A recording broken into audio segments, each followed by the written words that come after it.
Introduction to the Upanishads. First translation of the Upanishads. Dara Schakoh. Anquetil Duperron. Schopenhauer. The ancient Vedic literature, the foundation of the whole literature of India, which has been handed down in that country in an unbroken succession from the earliest times, within the recollection of man to the present day, became known for the first time beyond the frontiers of India through the Upanishads. Here we see a reference to the import of writing and its impact on memory and the diffuse technique of installing a premise where you know that you've already taken care of a subject you can totally forget out of preconscious formation, thus formalizing a technique where the positions of the unconscious merge with the instance of the letter outside of its need to compare. So whatever the effect is always made to take its course. The effect is exactly that alien intrusion of that other that formalism structures to negate. Just an exposition of mechanisms of negations under phases of proximity to the attributes of functionalism and their post-structuralist retort. That is Lacan, an anti-philosopher? Is Badiou an exposition of proper remunerations towards the royal family in terms of where the regards should be posed in the future, in terms of love and monogamy between the extents of its failure to understand how informal its formality properly is, which makes its achievement the greatest aim of all human ingenuity, so that this short deviation, derivation from the text itself, seen at value, since it is a text that Freud goes back to and beyond the pleasure principle, and a masterful way of including an imaginary transgression of the symbolic fixation outside of anything that can say itself to be central to the very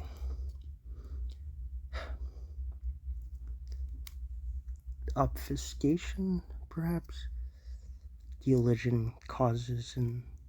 the syntactic form, making the form of the word proceed over all other structures to please and ascertain that level of knowledge needed to derive a proximity to foundational structures that hold, that are ingenious, that are solution-based, that are scientific, that are nothing outside of all failures contained, reaching towards bliss where things didn't happen the way you had planned and aimed for their success to become anything as planned, so attained, as searched for, so found, where the solutions are a positional syntax which returns the topological space where thoughts of exposition were ignored. What was the first axis of success central to the need of positioning myself herein to the place of some annoying agent nagging on the failure of his friend to reach deeper where the failure didn't send the message, where the father failed to submit to the function of the paternal authority central to the image of his enamoring to the signifier of hope, where jouissance could only be crossed in an ideal situation where father and son were seen as equals, and father aimed to be no less than the failure that he had succumbed to in this life, that makes oftentimes the cause of spite in female castration and the lack of the phallus that makes the weight of succumbing to all male fantasies the impossibility point of the real, so that even in grasping the ungraspable nature, we admit to our failures, we submit to our jouissance, and we elaborate the positions central to all breakdowns, so that nothing is left out. Originally returning to a point that was perhaps valuable but not as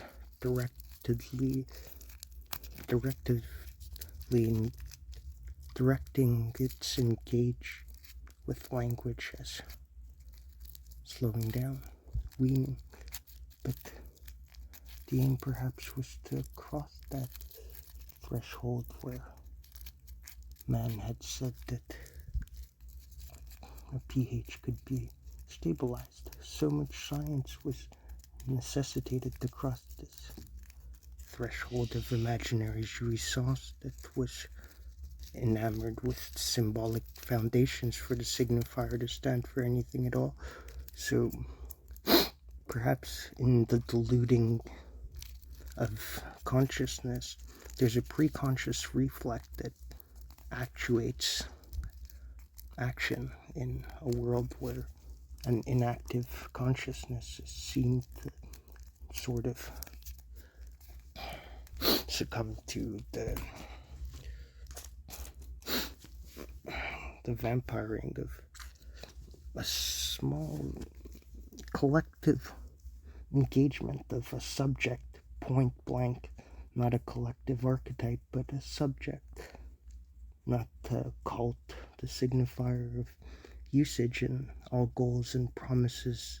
scathed, for no promise was made here today in the short sentence of sentences made for the gaze to see what it already knows and recede from all of the owning of those positions of unconscious association in its formality, impossible to be unconscious, determined by its axioms of proximity to not its own ideas, but those of others seen, unseen to even its own eyes, where plastic spaces were made elastic and extensions to the tragic of drama, the central kernel of value, to return a capital of sorts seen acceptable to the worlds. How does it infiltrate outside of the ultimate rabble position it imagines itself in, which is the worst imaginable position in any mad subject for the cogito to inspire sublimity that the substance itself requires, so that the jouissance of its own knowledge would be so actuated by the consumptive faculties of its production that even its madness would be central to its thematic, where the subject would be found, making the unkept solutions of the ignorant few that feared madness unused to the premises, now indoctrinating itself to infuse into suggestion the ultimate cardinal sin. The cardinal himself in his undivided in his subject grasp to begin with, just like a term in its dictionary form. Master felt perfection was seen and admired and looked up towards. It was unlike itself in its illusions, understanding more than the object form could engage, so that the object form itself would have to be extended so that its proximity to its understanding and discourse would be enamored with faith. So faith would be the driver of the capitalist discourse under the illusions of the religious ecstasies that produce the symbolic origins of man, then installed through science and actuated in the dictionaries that we read and the encyclopedias that we find. To continue, the Upanishads were translated from Sanskrit into Persian by, or maybe for Dârâ Schakoh, the eldest son of Shah Jahan, an enlightened prince, who openly professed the liberal religious tenets of the great Emperor Akbar, and even wrote a book intended to reconcile the religious doctrines of Hindus and Mohammedans. He seems first to have heard of the Upanishads during his stay in Kashmir in 1640. He afterwards invited several pandits from Benares to Delhi, who were to assist him in the work of translation. The translation was finished in 1657. I am still in search of some strong, enforced position that seems capable to dominate its instantiation, but that's to say that it's still open to be formatted and reconfigured to be what it has to be, to have desire enough of its own position, because its proximity to this axiomatic stance makes no difference in its extension point when language stands for what it engages with. 3 years after the accomplishment, astonishment killed them all with little booms of pew-pew-pews and sound for phonologies, axioms, strong engagement. For the foundation of structuralism was there to be tamed, sit, find, and listened.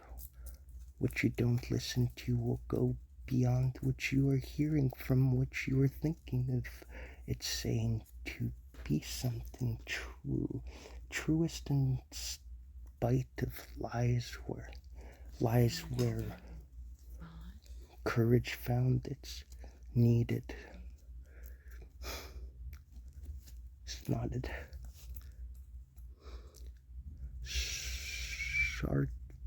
Sharded. Fart, shit, and find inside your heart the ultimate position of untimely meditations. Descartes' return, and a strong physicality to what he does do for a while in terms of reminding you that the cogito was real, so that even in your madness that you resign, you set the foundation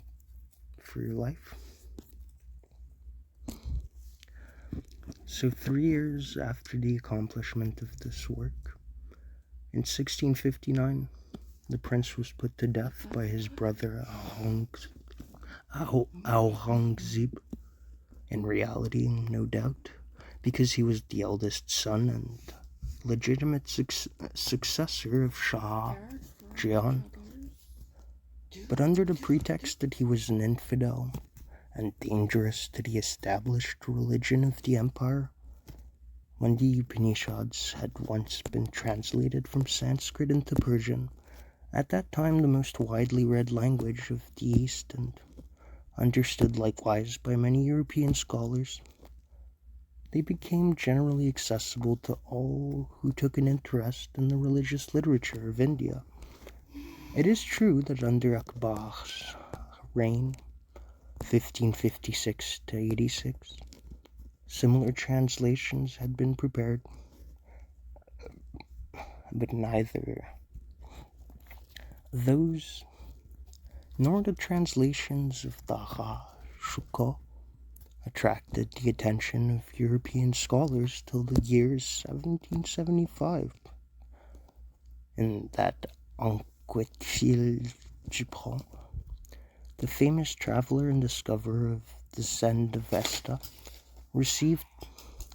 1 MS of the Persian translation of the Upanishads sent to him by Anquetil,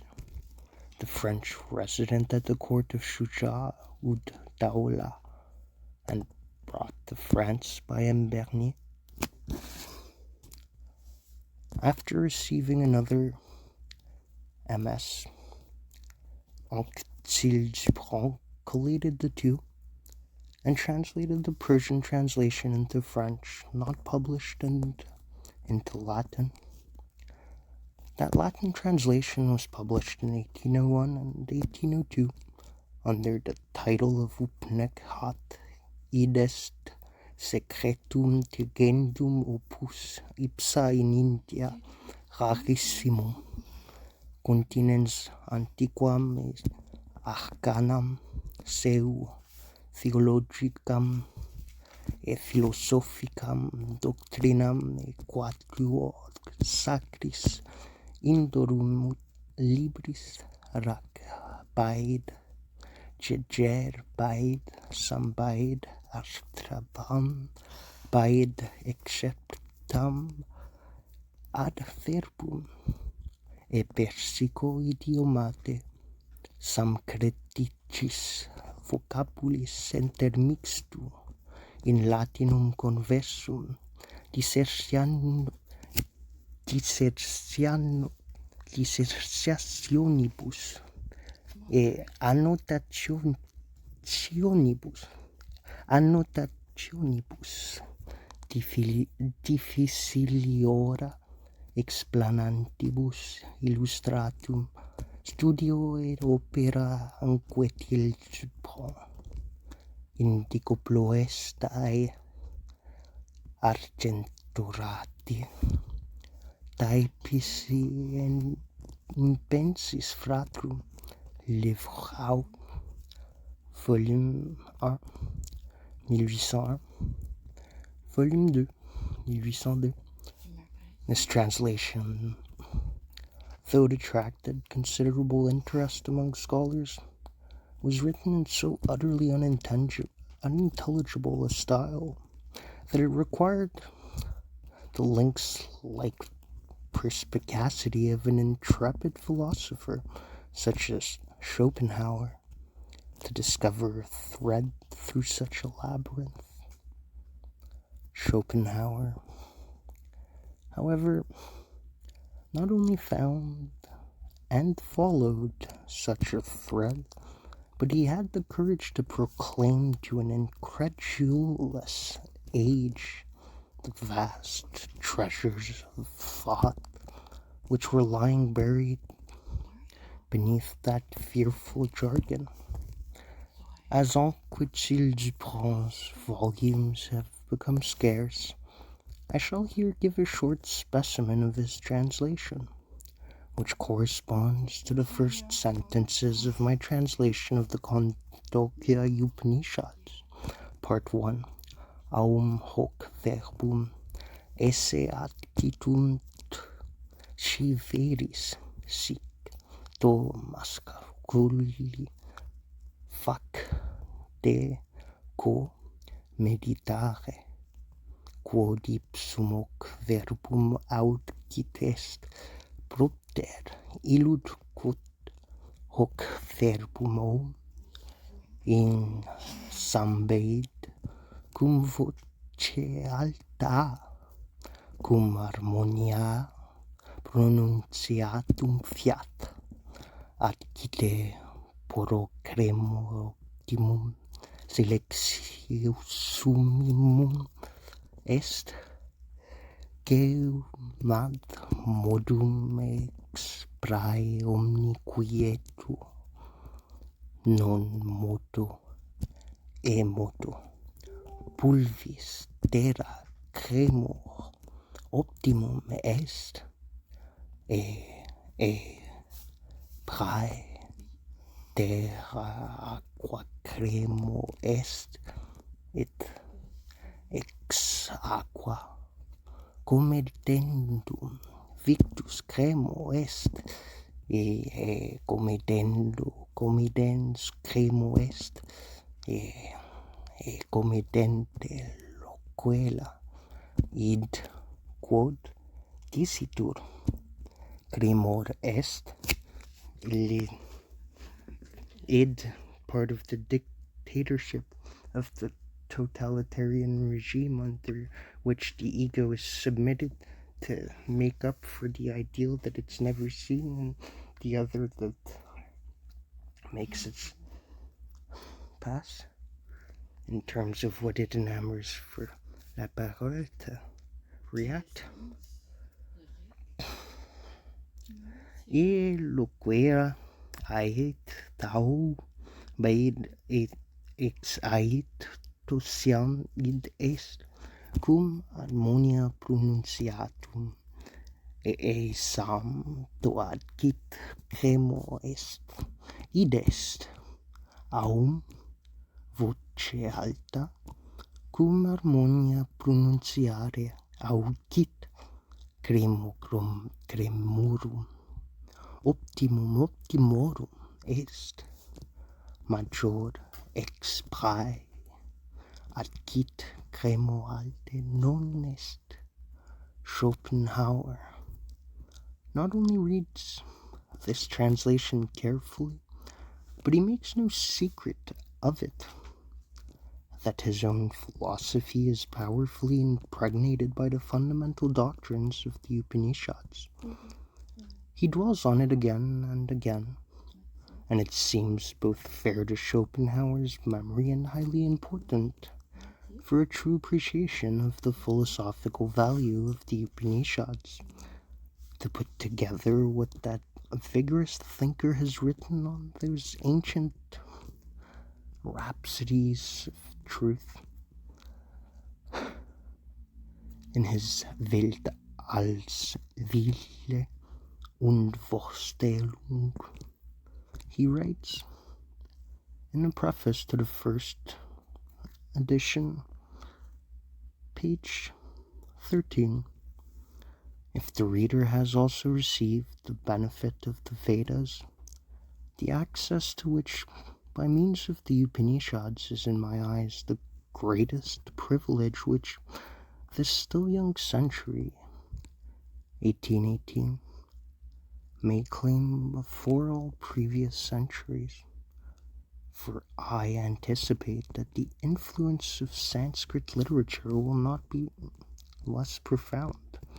than the revival of Greek in the 14th century. If then the reader, I say, has received his initiation in primeval Indian wisdom, and received it with an open heart, he will be prepared in the very best way for hearing what I have to tell him. It will not sound to him strange, as to many others, much less disagreeable, for I might, if it did not sound conceited, contend that every one of the detached statements which constitute the Upanishads may be deduced as a necessary result from the fundamental thoughts which I have to enunciate, though those deductions themselves are by no means to be found there. And again, if I consider how difficult it is, even with the assistance of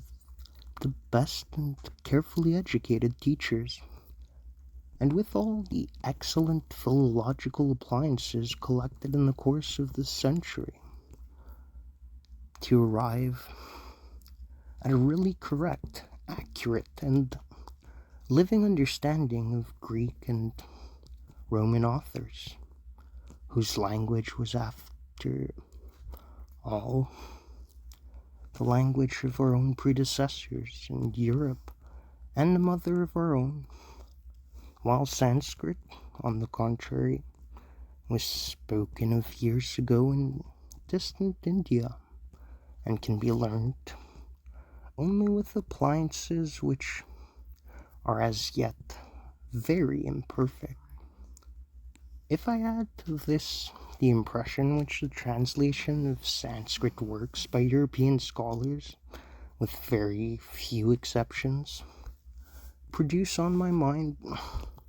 I cannot resist a certain suspicion that our Sanskrit scholars do not understand their texts much better than the higher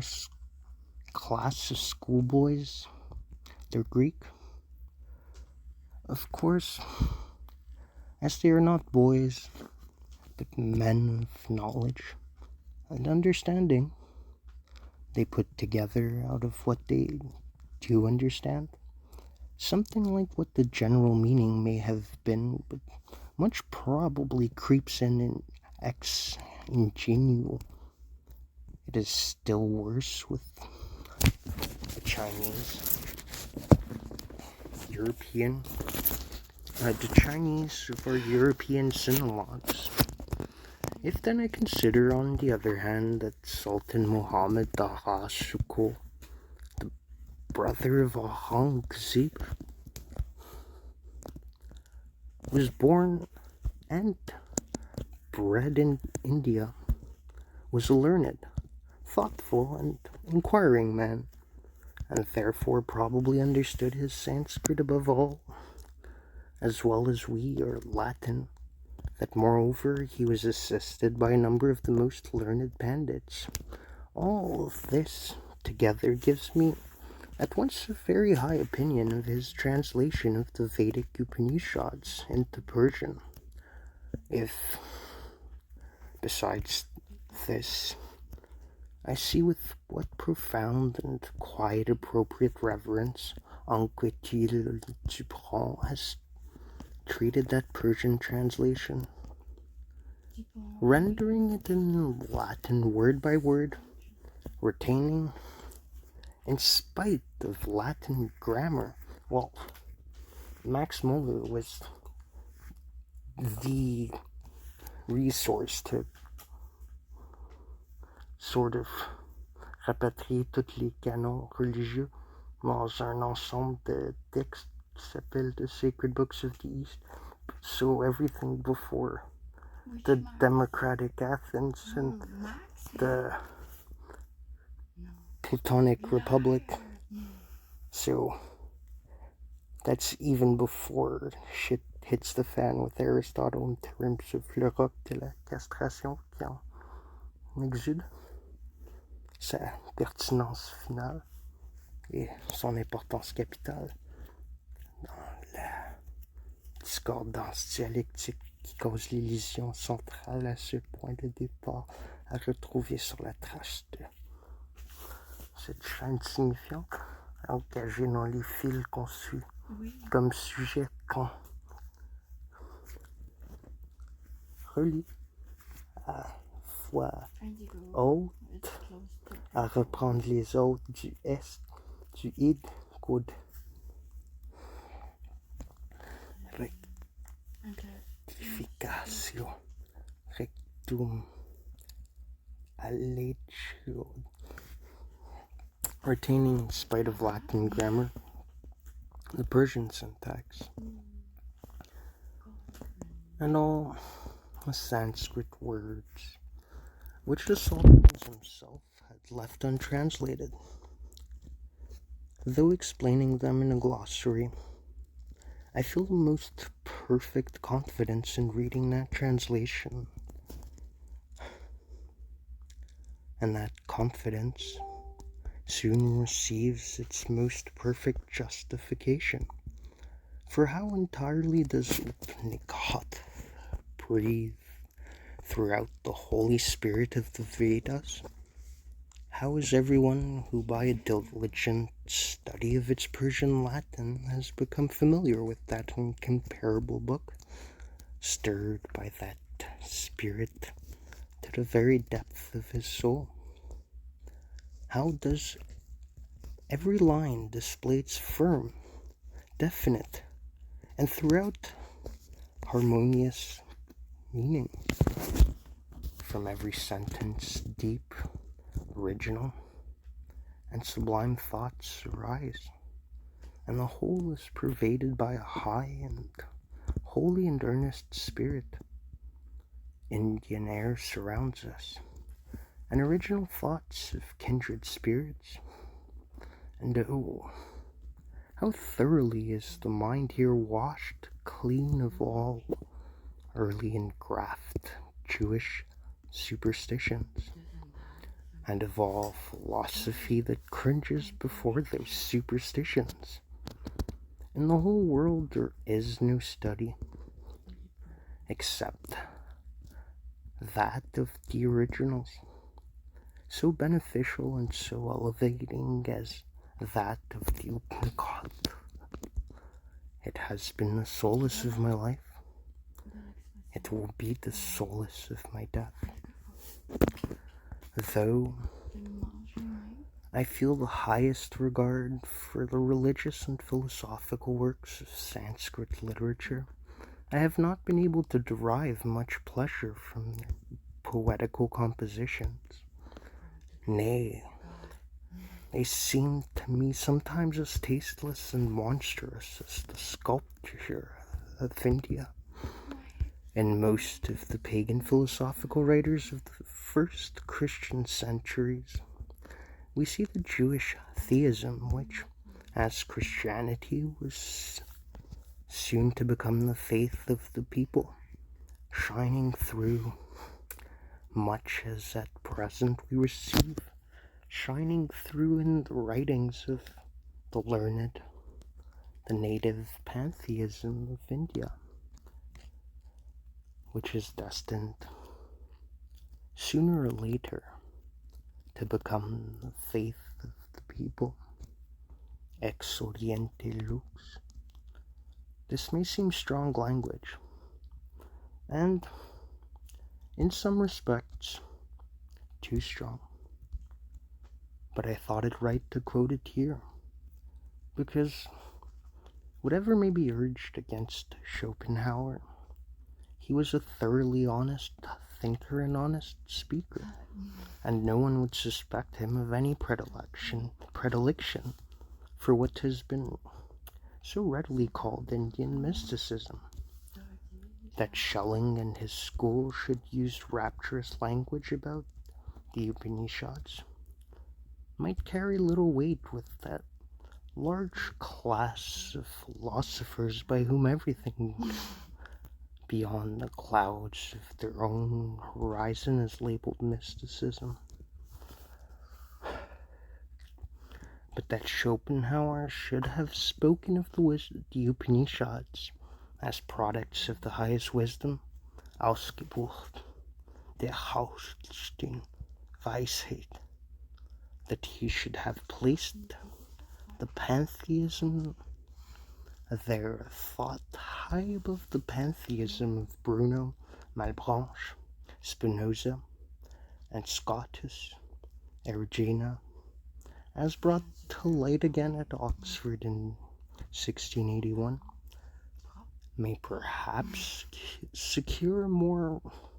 considerate reception for these relics of ancient wisdom than anything that I could say in their favor.